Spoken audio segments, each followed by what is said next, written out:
Welcome on Mohari Devi Krapadia Girls College YouTube channel. In this class we will progress a poem and the poem name is Fun Hill, and this is the second video on this particular poem Fun Hill. Fun Hill is a poem which is in BA third year student syllabus of MDS University of English Literature paper 1. And this poem written by a Welsh poet Dylan Thomas. Dylan Thomas' lifespan is 1914 to 1953, and this poem based on his childhood memories, Dylan Thomas' childhood memories, and theme of this poem is his journey from innocence to experience. So this poem based on his journey innocence to experience. हम इसका already एक stanza पढ़ चुके हैं कल के video में. आज हम इसका सेकंड स्टेंजा पढ़ते हैं. उससे पहले हम थोड़ा सा फर्स्ट स्टेंजा के बारे में देख लेते हैं. देखो, इस पोएम में जो पोएट है डैलन टॉमस, वो अपनी आंट के यहाँ, जो फन हिल है वो एक फार्म हाउस है इनकी आंट के यहाँ गए हुए हैं.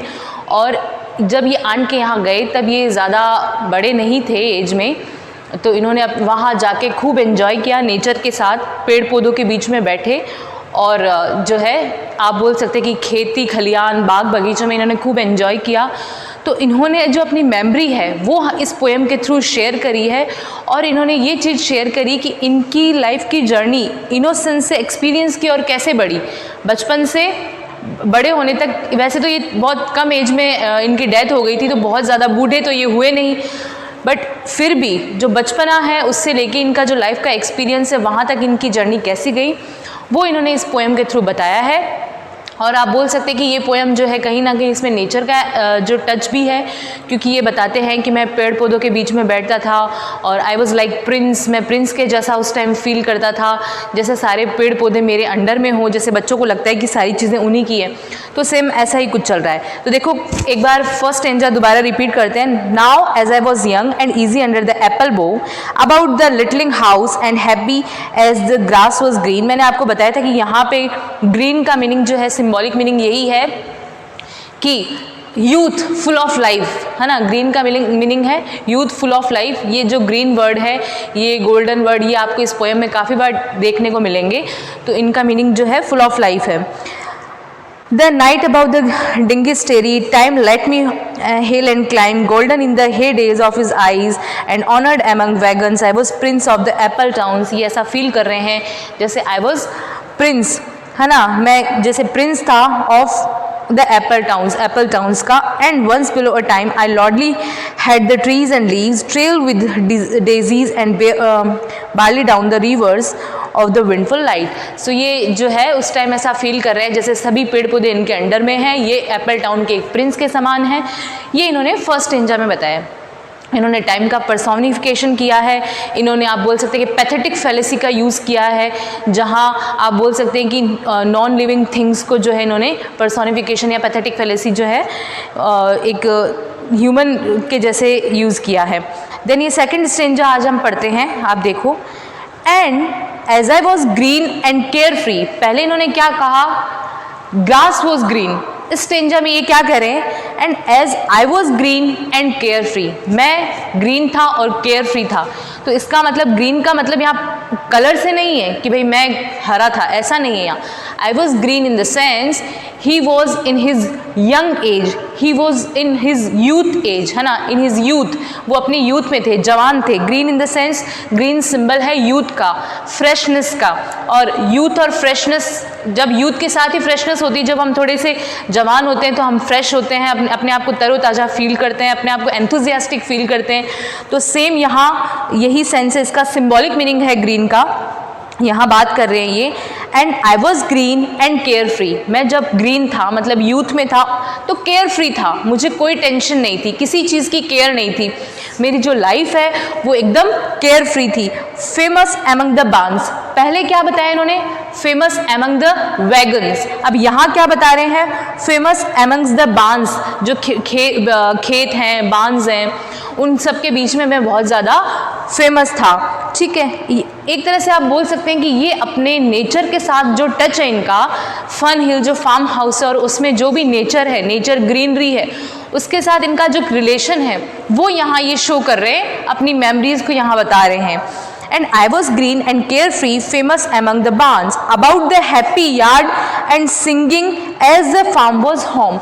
Happy yard in the sense personification of yard, और आप बोल सकते हैं कि पैथेटिक फेलेसी का जो है यूज़ हुआ है कि यार्ड जो है वो कैसे हैप्पी। अब जैसे स्टार्टिंग हमने जब लाइन और स्टेंजास पढ़ा था, फर्स्ट स्टेंजा, तो उसमें क्या था, जो घर है वो क्या कर रहा है, लिटलिंग हाउस बताया, घर को नाचने वाला बताया है, तो घर कोई डांस थोड़े ना करता है। तो यहाँ भी पैथेटिक फेलेसी का यूज़ हुआ है कि आप बोल सकते हैं कि नॉन लिविंग थिंग्स को एक लिविंग के जैसा मान लिया जाता है, लिविंग थिंग जैसा, वहाँ पैथेटिक फेलेसी होती है या पर्सोनिफिकेशन होता है। तो सेम थिंग जो है सेकंड स्टेंजा में भी है कि यार्ड को हैप्पी बताया जा रहा है, तो यार्ड कोई हैप्पी थोड़ी ना होता है, जो जगह है, जो आप बोल सकते हैं खुला मैदान है, वो हैप्पी थोड़ी ना होता है। तो यहाँ भी पर्सोनिफिकेशन किया गया है या पैथेटिक फेलेसी का यूज़ हुआ है। तो क्या बोल रहे हैं, and as I was green and care free, famous among the बांस, जब मैं अपनी यूथ में था, ग्रीन था, तो मैं केयर फ्री था और फेमस एमंग द बांस, और बांस के बीच में जो भी खेती खलिहान फील्ड था उसके बीच में क्या था, फेमस था। About the happy yard and singing as the farm was home, और वो जो फार्म था वही मेरा होम था।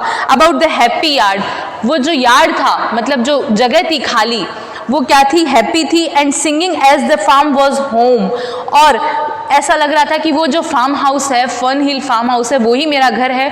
और सब तरह मुझे ऐसे आप बोल सकते हैं कि कानों को प्लीज़ करने वाली सिंगिंग जैसी आवाज़ें आती थी, या फिर आप बोल सकते हैं कि जैसे वो फार्म हाउस ही गा रहा हो। कहने का मतलब ये है कि जब ये अपने फार्म हाउस में थे फन हिल में, तो ये जब पेड़ पौधों के पास में बैठते थे तो इनको बहुत अच्छा फील होता था। ये बचपन में थे इसलिए इनको लगता था कि सभी इनको फॉलो कर रहे हैं, जैसा ये कर रहे हैं वैसा ही जो है इनका ऑर्डर मान रहे हैं सारे पेड़ पौधे। क्योंकि मैंने आपको बताया कि यहाँ इन्होंने बहुत ज़्यादा पैथेटिक फेलेसी और पर्सनिफिकेशन का यूज़ किया है, मतलब नॉन लिविंग थिंग्स को उन्होंने as a living thing, as a human being माना है। तो ये ऐसा ही मानते हैं जैसे पेड़ पौधे चल रहे हैं, है ना, घर जो है वो डांस कर रहा है। तो ये यही बोलते हैं कि जैसे मैं ऐसा फील करता हूँ कि मैं एक राजा हूँ, यहाँ फॉलो कर रहे हैं। And I was green and carefree, famous among the barns, about the happy yard and singing as the farm was home, in the sun that is young ones only। अब देखो यहाँ जो है सन का भी पर्सोनिफिकेशन किया है, और क्या बोला है, in the sun that is young ones only. जो सन है वो सिर्फ एक बार यंग होता है। कहने का मतलब है कि जो स्ट्रॉन्ग सन आपको देखने को मिलेगा वो आप बोल सकते हैं कि जो 12 साढ़े 12 के आसपास आपको बहुत तेज वाला सन देखने को मिलेगा। तो ये यहाँ उसी को बांध दे कि जो सन है वो क्या होता है, सिर्फ एक बार यंग होता है, ठीक है, और वो अपना उस एक बार में ये पूरी जो अर्थ है उसको कंट्रोल में कर लेता है।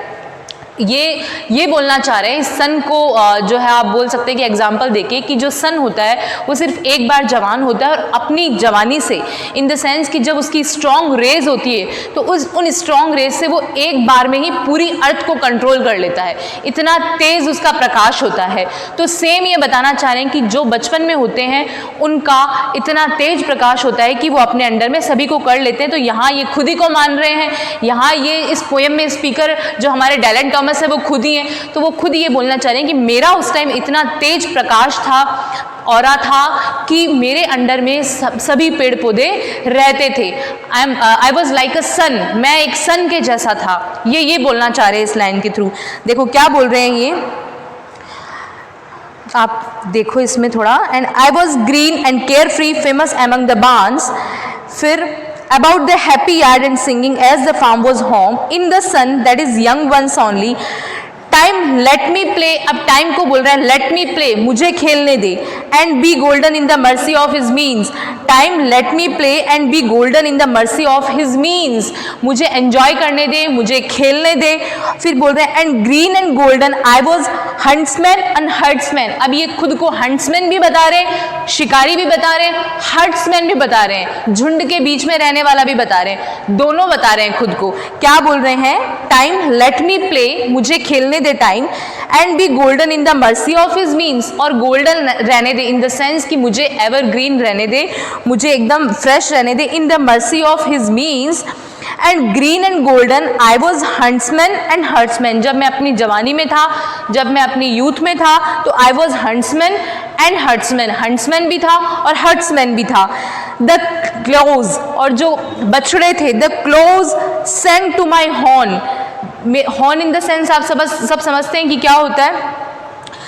जो बछड़े थे वो भी क्या करते थे, सेंग टू माई हॉर्न, मेरे लिए गाते थे। मतलब ये कहना चाह रहा है कि I was like Prince of this farm house and सब मेरा ऑर्डर फॉलो कर रहे हैं, चाहे वो क्लॉज हो, चाहे वो कोई भी आप बोल सकते हैं कि कोई भी जानवर हो या वहाँ के पेड़ पौधे हो, पत्तियाँ हो, सभी तरह से मेरे कंट्रोल में। क्योंकि उन्होंने पहले सन का एग्जाम्पल भी दिया, तो वो बताते हैं कि जैसे सन जो है अपनी जब एक बार यूथ में आता है तो अपनी रेस से पूरी अर्थ को कंट्रोल कर देता है, वैसे ही आई वॉज लाइक सन, है ना। मैं सन के जैसा था। मैं जब बचपन में था तो सभी मेरे अंडर में रहते थे और मैं भी जैसे सबको कंट्रोल कर लेता था। सब मेरे लिए गाते थे, मेरा ऑर्डर फॉलो करते थे।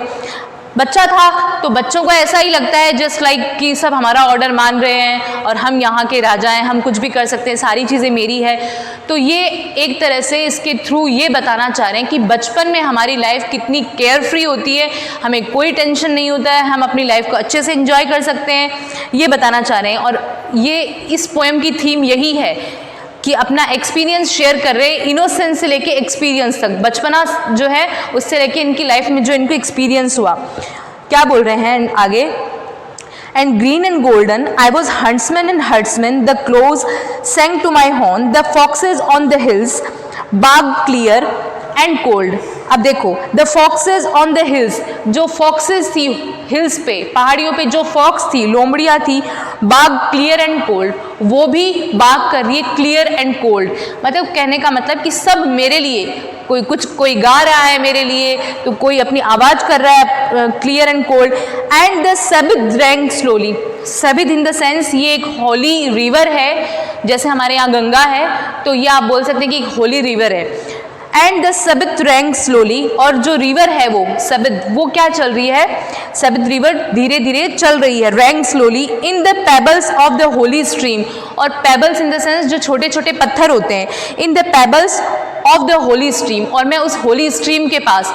होली स्ट्रीम कौन है, होली स्ट्रीम का देखो नाम आया है यहाँ पे, ये जो स्पेलिंग है SABBATH, सबित, ये होली स्ट्रीम है, छोटी रिवर है ये। जैसे हमारे यहाँ गंगा तो बहुत बड़ी रिवर है, बट आप बोल सकते हैं एकदम शुद्ध जहाँ पानी है वहाँ की बात कर रहा है ये। आप बोल सकते हैं कि यहाँ बिब्लिकल एल्यूशन है। और in the pebbles of the Holi stream, और मैं इन सब के बीच में उस होली स्ट्रीम के पास बैठा हुआ हूँ और उसमें जैसे छोटे छोटे पत्थरों को फेंक के अपनी लाइफ एंजॉय कर रहा हूँ। ये हमारा सेकंड स्टेंजा था। सेकंड स्टेंजा में पोएट क्या बोल रहे हैं, सेकंड स्टेंजा में ये खुद को कंपेयर कर रहे हैं सन से। ये कह रहे हैं कि जैसे सन एक बार बहुत जो है अपनी यूथ में आता है, कहने का मतलब कि जो सन की रेज है वो पूरे दिन में एक टाइम ऐसा आता है जब बहुत ज़्यादा स्ट्रांग होती है और उसी स्ट्रांग रेज से वो पूरी अर्थ को कंट्रोल कर लेता है। वैसे ही मैं अपनी यूथ में था तो था, मैं एकदम ग्रीन था, ग्रीन इन द सेंस मैं बहुत ज़्यादा यूथ में था, एकदम फ्रेश था, और जैसे सारे पेड़ पौधे, सारे जानवर मेरे कंट्रोल में थे, मेरे लिए गाते थे। जो लोमड़ियाँ हैं वो हिल से भी क्लियर और कोल्ड अपना जो है बाग करती थी, है ना। और मैं एक होली रिवर सबित के पास में बैठ के उसमें छोटे छोटे पेबल्स मार के ये चीज़ें सारी एंजॉय करता था, है ना, कि सब मेरे अंडर में है और मैं जो हूँ एक राजा के जैसा हूँ। तो ये बहुत ब्यूटीफुल पोएम है। आज हमने इसका सेकंड स्टेंजा कंप्लीट कर लिया है। नेक्स्ट वीडियो में हम इसके रिमेनिंग स्टेंजा को कंप्लीट करेंगे। आई होप आपको ये समझ आ रही होगी पोएम। आप टेक्स्ट के साथ देखें, टेक्स्ट के बिना आपको नहीं समझ में आएगी। आप टेक्स्ट निकाल लें, बुक में, मोबाइल में, किसी में भी आप टेक्स्ट निकाल सकते हैं। टेक्स्ट निकालने के साथ साथ ये वीडियो देखते जाए और आपको अच्छे से क्लियर हो जाएगा। फन हिल जो पोएम है, डेलन टॉमस वेलिश पोएट है, ये एक इनकी पोएम है और ये इस पोएम में अपने खुद की मेमोरी को शेयर कर रहे हैं जब ये अपनी आंट के पास में फन हिल नाम के एक फार्म हाउस में गए थे और उन्होंने वहाँ जो भी एंजॉय किया, पेड़ पौधों के साथ बैठ के नेचर ब्यूटी को एंजॉय किया, वो इसमें शेयर कर रहे हैं। रिमेनिंग स्टेंजा पे हम बात करेंगे नेक्स्ट वीडियो में। Thank you so much.